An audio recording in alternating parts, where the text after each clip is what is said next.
जय हिंद। डे 27। ऐसा कहते हैं माफ़ी मांगना बहुत मुश्किल होता है, लेकिन उससे भी मुश्किल होता है माफ़ करना। माफ़ी मांगने का भाव हमको मालूम होता है, क्योंकि कभी ना कभी हमने फील किया होता है। ऐसा होता है कि हमने कुछ ऐसा किया है जिसके कारण से कोई किसी तरह का एक रिग्रेट है, तो उसके लिए हम माफ़ी मांग लेते हैं, आई एम सॉरी बोल देते हैं। ऐसा कुछ चीज़ें करती है, लेकिन माफ़ करने का भाव क्या होता है? आप खुद सोच के देखिए, माफ़ करने का भाव क्या होता है। यानी माफ़ी जब दी जाती है किसी को, जब अंदर से वो मैल निकाल दिया गया, जिस चीज़ के लिए वो हम उसको किसी बात से नाराज़ थे, कि उसी कारण से उसको माफ़ नहीं कर पा रहे थे।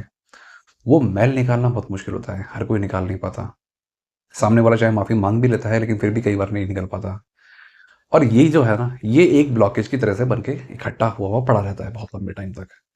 और फिर जैसा कि मैंने बताया कि होता वही है, एक जगह नेगेटिविटी होती है, धीरे धीरे वो स्प्रेड होती है, हर जगह स्प्रेड होती है, आपकी लाइफ के हर एरिया को खराब करने लगती है।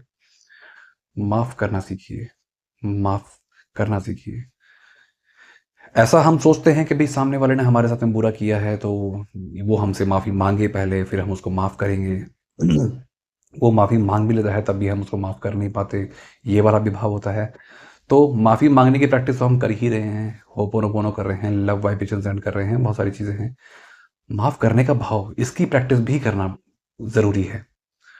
इसकी प्रैक्टिस करना ज़रूरी ये इसलिए भी है, क्योंकि ये एक ऐसी नेगेटिविटी है जो हम ना ढोते फिर रहे हैं। यानी जिसको हम लव वाइब्रेशन सेंड कर रहे हैं, अभी तो हमने मान लिया चलो ठीक है भाई, ठीक कर लेते हैं, एक बार माफ़ी मांग के देख लो, टरका लो।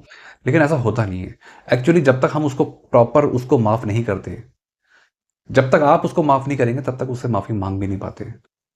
क्योंकि हम तो ये मानते आ रहे हैं गलत तो सामने वाला है, हम तो कोई गलती करते ही नहीं है। तो इसलिए माफ़ी देने का जो भाव है, इसकी प्रैक्टिस करना सबसे ज़्यादा ज़रूरी है। भले ही ये हम इस चीज़ को माने या ना माने कि सामने वाला जो व्यक्ति है वो क्रिएशन तो हमारा ही है, पहली बात तो उसको समझ ही नहीं पाते। और जब समझ नहीं पाते, तो हमेशा एक सामने वाले व्यक्ति को अपने से अलग मान देते हैं। और जब अपने से अलग मान लेते हैं, तो फिर उसकी गलतियों पे फोकस करते हैं, फिर अपनी गलतियों को तो देखते भी नहीं है।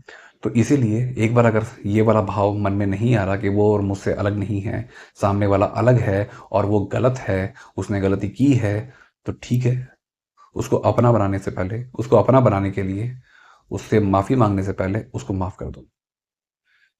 ये भाव अंदर लाना बहुत ज़रूरी है, लेकिन समझ में नहीं आता। माफ़ करना अपने आप में सबसे बड़ी चीज़ है।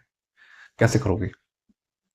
आप 3 4 5 कोई भी ऐसे लोग पकड़ लीजिए, रिश्ते पकड़ लीजिए, जहाँ पर आपको किसी बात की कड़वाहट है आपके मन में, जहाँ पर आपके मन में किसी बात को लेकर के नफ़रत है, जहाँ पर आपको आपके मन में किसी बात को लेकर गुस्सा है, नेगेटिविटी है, बुराई है, कुछ गंदा है, सामने वाले को माफ़ कर दो। ऐसे 3 4 5 लोग किसी की लाइफ में कम होते होंगे, अगर ऐसा है तो बहुत ही अच्छी बात है। अगर 1 2 जने ही हैं या वो भी नहीं है, तो बहुत ही अच्छी बात है। लेकिन अगर हैं ज़्यादा मत लो वो भी, क्योंकि इतने लोगों पर फोकस नहीं कर पाओगे।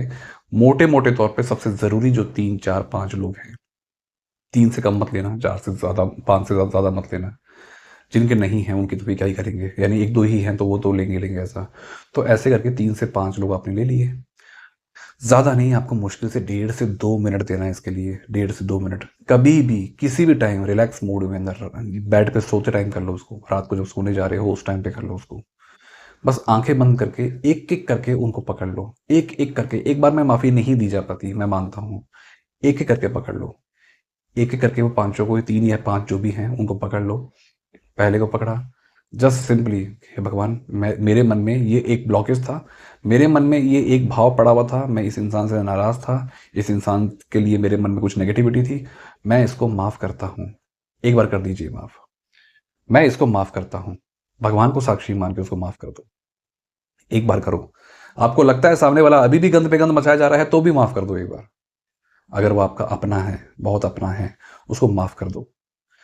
दूसरे को पकड़ो, उसको माफ़ कर दो। तीसरे को पकड़ो, उसको माफ़ कर दो। 4 5 हैं तो वो भी माफ़ कर दो। एक एक करके सबको, कितना ज़्यादा टाइम नहीं लगेगा आपको। थोड़ा सा बस आपको फोकस करते हुए एक ईश्वर को साक्षी मानना है और माफ़ कर देना है। और ये काम इन्हीं 3 से 5 लोगों के बीच में आपको अब आगे हमेशा करना है। कब तक करना है? यानी डे 42 तक आप इसको करिए, प्रैक्टिस करिए। आपको अंदर से फ़ील हो जाएगा कि आपने माफ़ कर दिया। जैसे-जैसे आपकी वो माफ़ी अंदर से स्वीकार होती जाएगी ना, जब आप खुद ही स्वीकार कर लेंगे कि हाँ, मैंने सच में माफ़ कर दिया, यानी वो कड़वाहट धुल गई है, आपको फ़ील हो जाएगा। और जब फ़ील हो जाएगा तो उसको वहाँ से रिप्लेस कर दोगे आप। किसी और को पकड़ लोगे, अगर कोई छठा भी है, सातवाँ भी है, आठवाँ भी है, तो वो पकड़ना शुरू कर दोगे। एक-एक करके माफ़ करना शुरू करिए। माफ़ी बहुत ज़रूरी चीज़ है। क्योंकि ये माफ़ी आप किसी और को नहीं दे रहे हैं एक्चुअली, वो माफ़ी आप खुद को ही दे रहे हैं। आप उस वो जो भी नेगेटिविटी थी उसके कारण से आप खुद को कुड़न में डाल रहे हैं, खुद को एक बहुत गंदी एनर्जी में डाल रहे हैं। आप किसी का बुरा नहीं कर रहे हैं, आप खुद का बुरा कर रहे हैं। यकीन मानिए आप खुद का बुरा कर रहे हैं। तो इसलिए एक-एक करके सबको माफ़ करना शुरू करिए। अपनों को। मैं ये नहीं कह रहा कि अब आप ओसामा बिन लादेन को माफ़ कर दीजिए। वो नहीं कह रहा, अपने लोगों को माफ़ करिए, जो आपके अपने हैं, आपसे जुड़े हुए हैं, आपसे बहुत स्ट्रांगली कनेक्टेड हैं, उनको माफ़ करना शुरू करिए। माफ़ करना शुरू करिए, क्योंकि स्ट्रांगली कनेक्टेड वो जो लोग हैं, उन्हीं की एनर्जी आपको अफ़ेक्ट करती है। उन्हीं के साथ में जुड़ी हुई जो एनर्जी, आपके साथ में जुड़ी हुई जो एनर्जी है, वो आपको अफ़ेक्ट करती है। माफ़ करिए, एक-एक करके सबको माफ़ करिए। और जब ये माफ़ी हो जाएगी ना, आप अंदर से हल्के हो जाएँगे, अच्छा लगेगा। सच कह रहा हूँ, अच्छा लगेगा।